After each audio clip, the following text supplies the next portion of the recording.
Let me tell you, as a trucker, you get used to making late-night stops at gas stations in the middle of nowhere. Sometimes you just need a coffee to stay awake, or a quick pit stop before hitting the road again. But there's something about those quiet, empty stations after midnight that always puts me on edge. And after what happened one night not too long ago, I'll never look at those places the same way. It was probably around 2 a.m., and I was driving through a stretch of highway somewhere in the Midwest. The kind of place where the gas stations are few and far between, and the only thing around for miles is farmland. My rig was low on fuel and I needed to stretch my legs, so I pulled into this little gas station that looked like it hadn't seen a decent crowd in years. The lights were flickering, and the place just had this run-down feel to it. But I didn't have a lot of options, and I parked the truck, stepped out, and headed toward the station's entrance. As soon as I walked inside, I noticed something was off. The kid behind the counter, couldn't have been more than 20, was looking pale as a ghost. His eyes were wide and his hands were fidgeting like he was nervous about something. I figured maybe it was just the late hour getting to him, but then I saw the guy standing at the counter. He looked rough, greasy hair, clothes that were dirty and torn, and this wild look in his eyes that made the hair on the back of my neck stand up. He was leaning over the counter, talking real low to the kid, who was nodding along like he was scared out of his mind. I couldn't hear what they were saying, but I didn't need to. I've been around long enough to know when something's about to go down. I walked up casually, pretending like I didn't notice anything. Grabbed a cup of coffee from the machine, took my time filling it, all the while keeping an eye on the guy at the counter. The kid behind the register glanced over at me, and in that split second I could see the fear in his eyes. Whatever this guy was saying to him, it wasn't good. Now I've dealt with enough shady characters on the road to know how to handle myself, but I also knew this kid wasn't ready for whatever was about to happen. I had to think fast, and I had to make a move before things got ugly. So I walked up to the counter like I was just another customer, set my coffee down, and looked right at the guy with the greasy hair. "Hey bud," I said, as calm as I could manage. "I think it's time you back off and let the kid do his job." The guy turned to look at me, and for a second I thought I'd made a huge mistake. He gave me this nasty grin, like he was sizing me up, trying to decide if I was a threat or not. My heart was pounding, but I kept my cool. And then, without missing a beat, I reached into my jacket like I had something in there. "You don't want to make this a problem," I said. "Trust me, it won't end well." It was a bluff, obviously. I wasn't packing anything, but he didn't know that. And the look on his face changed just enough to give me an opening. That's when I looked at the kid behind the counter and nodded toward him, like we were both in on something. "He's got one too," I added, "so I'd suggest you move along." The guy blinked, his hand twitching at his side like he was thinking about reaching for something. But after a few tense seconds, he took a step back, his eyes flicking between me and the kid. He muttered something under his breath, shot me a nasty look, and then turned around and walked out the door. The second he was outside, I let out a breath I didn't even realize I'd been holding. The kid behind the counter just stood there staring at me like I'd saved his life. And maybe I had. He stammered out a shaky thank you as I paid for my coffee and started to head out. "You all right, kid?" I asked, leaning on the counter for a second. He nodded, but I could see he was still rattled. I thought he was going to rob the place," he admitted, his voice barely above a whisper. He was acting real weird, asking all these questions. He kept saying he was waiting for someone, but no one ever came. "Yeah, well, people like that, you never know what they're going to do," I told him. "You just got to stay calm and think fast." The kid nodded, still looking pale, but he seemed a little more grounded now that the guy was gone. I gave him a pat on the shoulder and headed back out to my rig, feeling pretty good about the way things had played out. But the story doesn't end there. A few days later, I was driving through the same stretch of highway, and I stopped at another gas station a few miles down the road. As I was paying for my fuel, I overheard two officers talking by their squad car outside. One of them mentioned a murder. Turns out a gas station attendant had been killed just a couple of nights earlier at a different station down the highway. They caught the guy on camera. Greasy hair, dirty clothes, wild look in his eyes. It was the same guy. I felt my stomach drop. The kid I'd helped? He could have been next. Hell, maybe I could have been next if things had gone differently that night. I stood there for a second, letting it sink in, and all I could think was that could have been us. I drove off after that, feeling lucky, sure, but also shaken. It's easy to forget how dangerous the road can be, how you can go from grabbing a coffee to staring down the barrel of a real threat in the blink of an eye. I'll never forget the look on that kid's face when he realized how close he'd come to something awful. And I'll never forget that guy's eyes, full of madness, as he slinked out into the night. The next time I rolled through that area, I stopped by the same gas station where it all went down. The kid wasn't working there anymore. I guess I can't blame him. I wouldn't stick around either.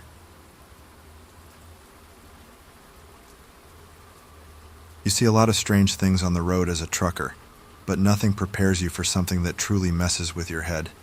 And let me tell you, what I saw that night out in New Mexico, it still gives me chills just thinking about it. I was making my way through one of those long, empty stretches of highway, where there's nothing but desert on either side for miles, the kind of road where you could drive for hours and not see another car. The sun had just dipped below the horizon, and the sky was this deep purple fading into black.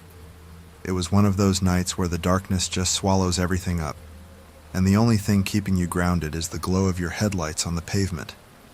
I'd been on the road for hours already, my mind kind of drifting in and out, thinking about how much farther I had to go, when something caught my eye on the side of the highway.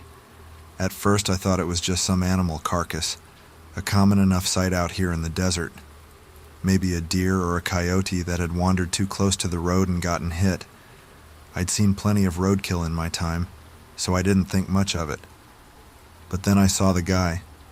At first he was just a shadowy figure crouched down beside the carcass, almost blending into the darkness. I slowed down a little, thinking maybe he was in trouble.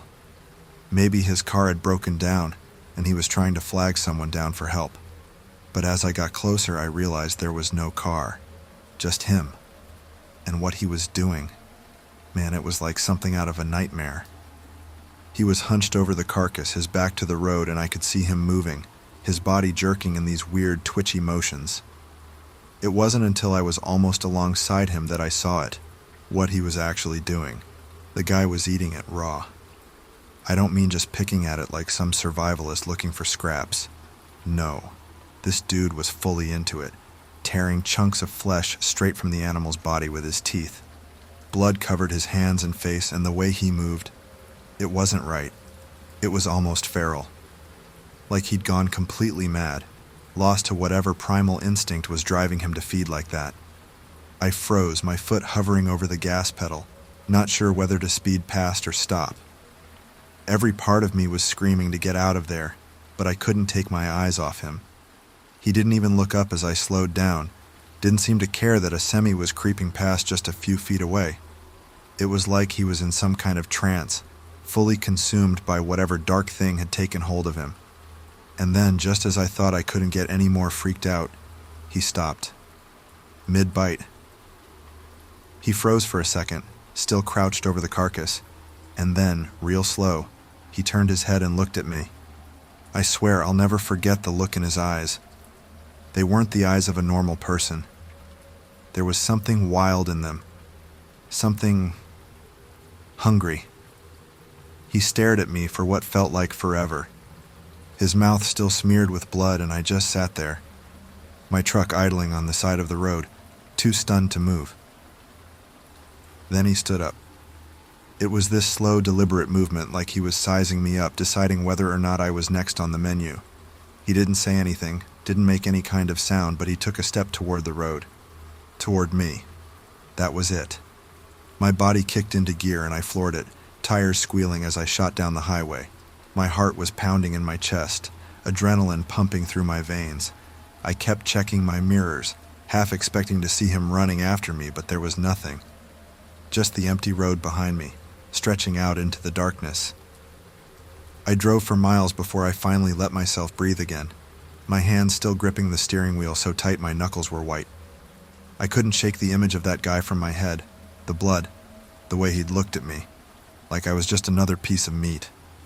I pulled into a rest stop a little while later, still shaking, and sat there in the cab of my truck, trying to make sense of what I'd just seen. Was he some kind of survivalist, gone mad out there in the desert? Or was it something worse, something darker? I didn't want to think about it, but the thought kept creeping back into my mind. What if that wasn't the first time he'd done something like that? I thought about calling the cops, but what was I going to say? Hey, I saw a guy eating roadkill on the side of the highway. It sounded crazy even to me. So I just sat there, trying to convince myself that I hadn't seen what I'd seen. But deep down I knew. That guy, he wasn't right. There was something seriously wrong with him.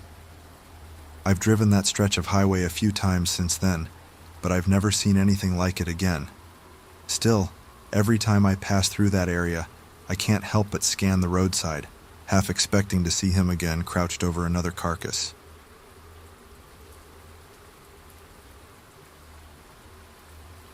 There's something about driving through Alabama late at night that always gives me the creeps. Maybe it's the long stretches of highway with no signs of life, or maybe it's just the feeling of being completely alone out there, nothing but darkness and the hum of my rig to keep me company. Either way, I've been doing this long enough to know that when the sun goes down and you're out in the middle of nowhere, you've got to keep your wits about you. This one night, though, something happened that still makes me shudder when I think about it. I was driving down Highway 47, one of those desolate back roads where you might not see another car for hours.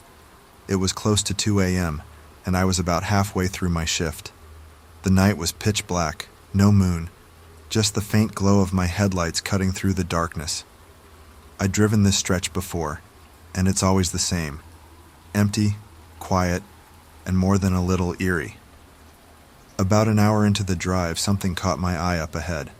At first I thought it was debris in the road, maybe some trash that had blown off someone's truck. But as I got closer, I realized it wasn't just random junk, it was clothing. And not just any clothing. There were shoes, shirts, pants, even children's clothes scattered across the asphalt like some kind of bizarre yard sale. I slowed down, easing my rig to the side of the road, the tires crunching on the gravel. I didn't like the look of it. It didn't feel right.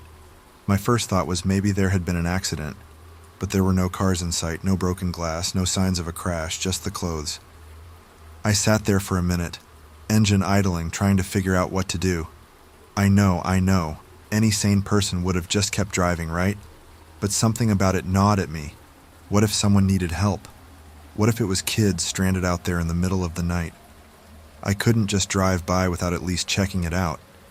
So I grabbed my flashlight, stepped out of the cab, and made my way over to the clothes. The air was still, and the only sound was the low hum of the truck's engine behind me. I bent down, picking up one of the shirts, a small pink one, the kind a little girl might wear. My stomach turned. It felt off, way off. That's when I heard footsteps, soft, crunching footsteps coming from the woods just off the road. I froze, every instinct telling me to get back in the truck, but I couldn't move. I was standing there in the middle of the road, holding this kid's shirt, listening to someone, or something, moving in the trees. And then the screaming started. It wasn't a normal scream. It was the kind of scream that chills you to the bone, like someone was in real pain. And worse, it sounded like a child. My heart was pounding in my chest, and all I could think was, I've got to help them. But something else, a voice in the back of my head, was telling me to stop, to think. It didn't make sense. Why would kids be out here in the middle of nowhere screaming in the woods? I turned back toward the truck, shining my flashlight into the trees. That's when I saw it. Movement. Shapes darting between the trees. Not animals. People. Several of them. One of them was holding something, and at first I couldn't make it out. But then I saw it clearly. A speaker. The screams were coming from the speaker.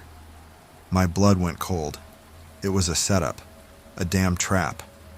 I don't know how long I stood there, but the moment it clicked in my head that I wasn't looking at some lost kids, but a group of people trying to lure me into the woods, I bolted. I dropped the shirt, turned on my heel, and ran back to the truck as fast as I could. I could hear footsteps behind me, fast, getting closer. I reached the truck, flung open the door, and threw myself into the driver's seat, slamming the door shut. My hands were shaking so bad I could barely get the keys in the ignition. The engine roared to life, and just as I was about to pull away, something hit the side of the cab. Hard. I didn't see what it was, but it cracked the passenger side window, spiderwebbing the glass. I floored it, tires screeching as I tore down the highway, my heart pounding so hard it felt like it might burst out of my chest. In the rearview mirror I saw them, a group of people standing on the side of the road watching me as I sped away.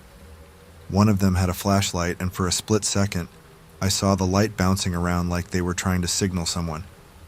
I didn't stop. Not for anything.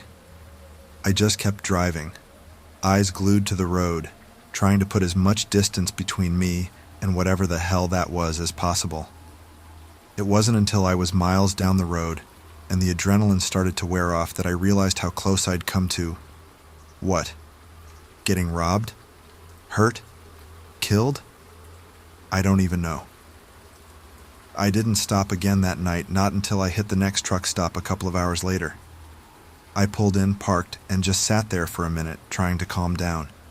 My hands were still shaking, and I couldn't stop thinking about those people. What were they planning? What would have happened if I'd gone into the woods? I'm not sure I want to know. I reported it to the police, told them exactly where it happened, what I saw. They said they'd check it out, but who knows if they ever did. It's not like I stuck around to find out. These days, I'm a lot more careful when I'm driving through the back roads at night. I don't stop unless I absolutely have to, and I sure as hell don't investigate anything that seems out of place. I've heard stories from other truckers about traps, setups, people waiting on the side of the road for someone to stop. I always thought it was just tall tales, you know? Something to pass the time, scare the newbies.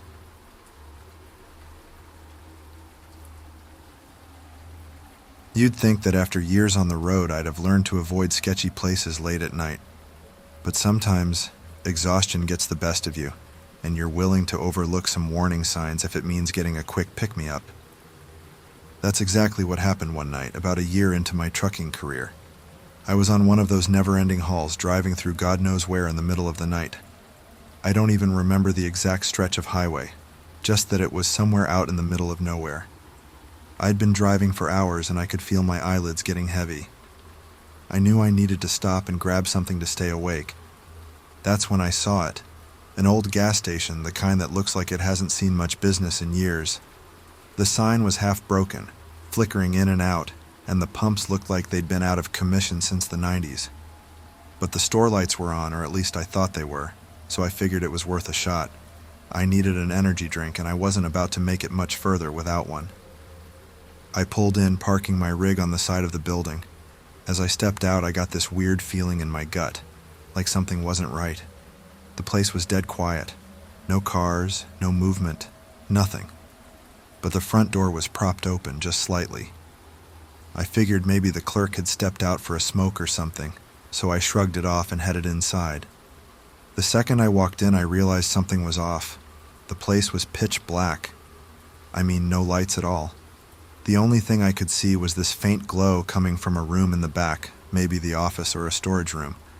I stood there for a second, trying to decide if I should just turn around and leave, but my need for caffeine outweighed my common sense. "Hello?" I called out, my voice echoing in the darkness. No answer. I took a couple of steps inside, squinting in the dark, trying to make out anything. The glow from the back room was just enough to give the place an eerie vibe. Shelves were lined with dusty old snacks and drinks, but I didn't see anyone. Still, I thought maybe someone was back there. I walked toward the glow, but before I could reach it, I heard this noise behind me. A soft rustling, like something moving in the main room. My heart jumped into my throat, and I whipped around, shining my phone's flashlight over the shelves. Nothing. Just empty aisles and that unsettling darkness. I wasn't about to hang around to find out what made the noise. I turned on my heel and made a beeline for the door, my heart pounding in my chest. When I got outside, I breathed a sigh of relief. The fresh air hit me, and I was just grateful to be out of that creepy place. But as I walked back to my truck, something felt off. I couldn't put my finger on it at first, but then it hit me.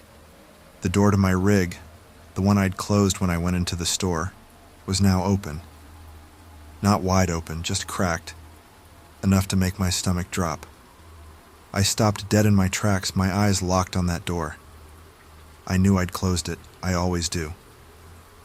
I stood there for what felt like forever, just staring, every instinct telling me to get in the truck and drive as far away as possible. But another part of me, the paranoid part, was screaming, "Don't get in. Something's not right." I walked around the truck looking for any signs of tampering, but everything seemed normal. I told myself I was just imagining things, that maybe I hadn't shut the door all the way. After a few deep breaths, I climbed into the cab and slammed the door shut, locking it behind me. My hands were shaking as I started the engine. As I pulled out of the gas station, I couldn't shake the feeling that something was wrong. I kept glancing in my mirrors, checking the back of the cab, but there was nothing, just my usual gear, stashed behind the curtain that separated the cab from my sleeping area. I tried to focus on the road, but about 10 minutes later I heard it, a faint rustling sound coming from behind the curtain. My heart skipped a beat. I glanced in the rearview mirror, but all I could see was the dark outline of my sleeping area. It was probably just something shifting, I told myself. Maybe a bag fell over, or one of my tools got loose. But the sound didn't stop. It was slow, deliberate, like someone, or something, was moving back there. My throat went dry and I tried to keep calm, telling myself it was nothing.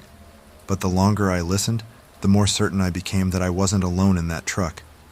The rustling got louder, and then I heard it, the faintest sound of breathing. That's when I lost it. I swerved off the highway, my mind racing. I needed to stop, I needed to get out, I needed help.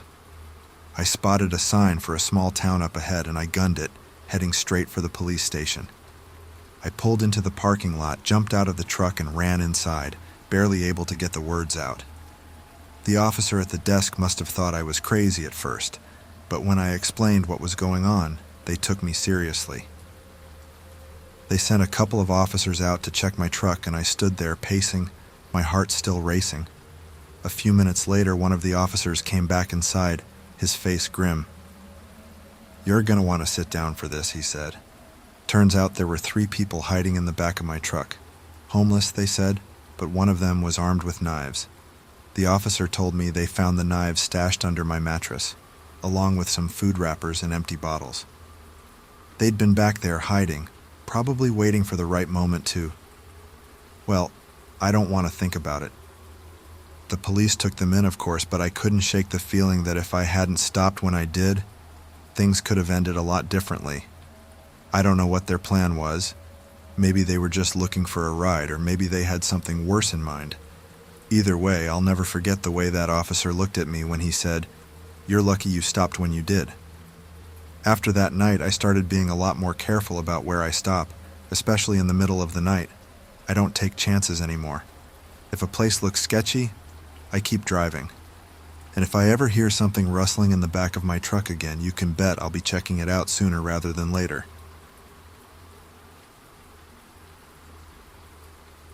Driving through the Mojave Desert at night is a strange experience, even for a trucker like me who's used to long, lonely stretches of road.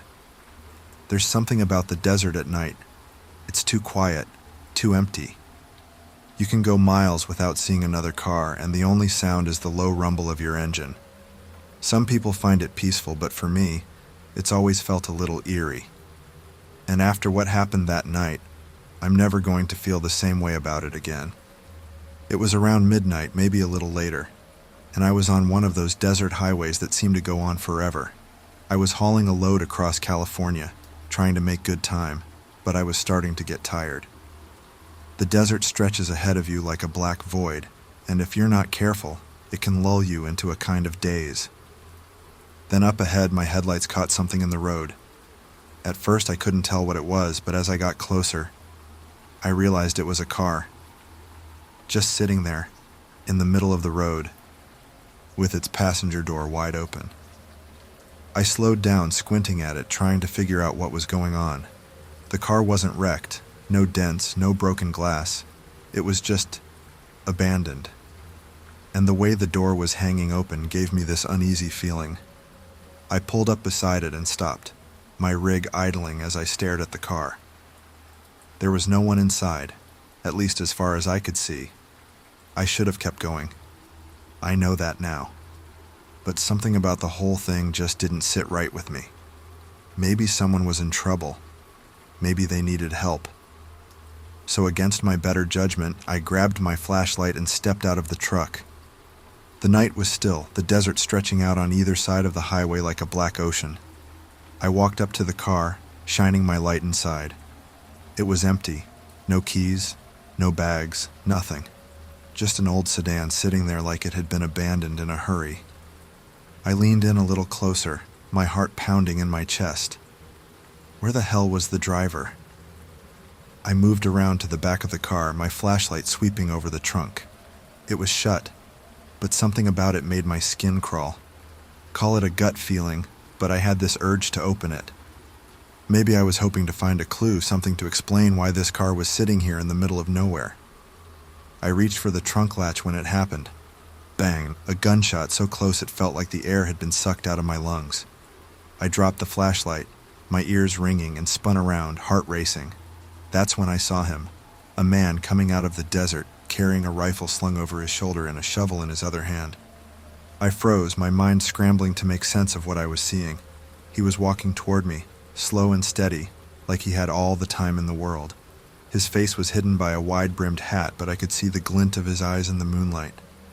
"Get away from the car," he growled, his voice low and menacing. I didn't need to be told twice. I turned and ran, sprinting back to my rig as fast as I could. I could hear his boots crunching on the gravel behind me, but I didn't look back. I just ran, my heart pounding in my chest, my mind racing with the thought that I might not make it. I reached the truck, yanked open the door, and threw myself inside, slamming it shut behind me. My hands were shaking as I jammed the keys into the ignition and floored it. The truck roared to life and I peeled out, tires screeching as I tore down the highway. For a second I thought I was in the clear. But then I looked in my rearview mirror and my stomach dropped. The guy was in a car, his car, and he was coming after me. I've been in some tight spots on the road before, but this was different. This was life or death. He was gaining on me fast, his headlights bouncing behind me, and I could see the silhouette of his hat as he leaned over the wheel, pushing the car harder, faster. I pushed my truck to the limit, my hands gripping the wheel so tight they hurt. The highway stretched out ahead of me, endless and empty, but there was nowhere to go. No towns, no gas stations, just miles of desert in every direction. And he was still behind me, getting closer, the glow of his headlights growing brighter with every passing second. I thought about calling the cops, but my phone was in the passenger seat, and there was no way I could grab it without losing control of the truck. So, I did the only thing I could think of. I started weaving, swerving the rig back and forth, trying to throw him off, make it harder for him to get close. It worked for a while, but he was relentless. Every time I thought I'd lost him, he'd find a way to catch up, his car fishtailing behind me as he tried to match my moves.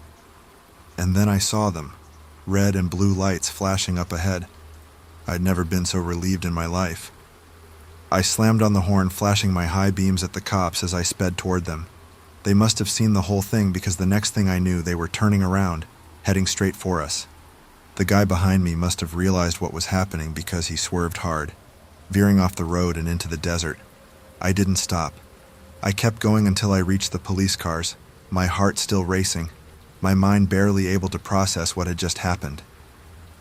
I pulled over, my hands still shaking as I climbed out of the truck. The cops were already heading into the desert, their lights flashing in the distance, but the guy was gone, disappeared into the vast emptiness of the Mojave. The officers took my statement, asked me what had happened. I told them everything: the abandoned car, the gunshot, the chase. One of the cops looked at me with this grim expression and said, "You're lucky you got out of there." And he was right. I'd never felt so lucky in my life. I never found out what was inside. The cops searched the car, but by the time I got back to the scene, they wouldn't tell me anything. They just said it was an ongoing investigation and left it at that. But I can't stop thinking about it. What was in that trunk? Why was the guy so desperate to stop me from opening it? I don't know if I'll ever get the answers, but I do know one thing. Next time I see an abandoned car in the middle of the road, I'm not stopping. Not for anything.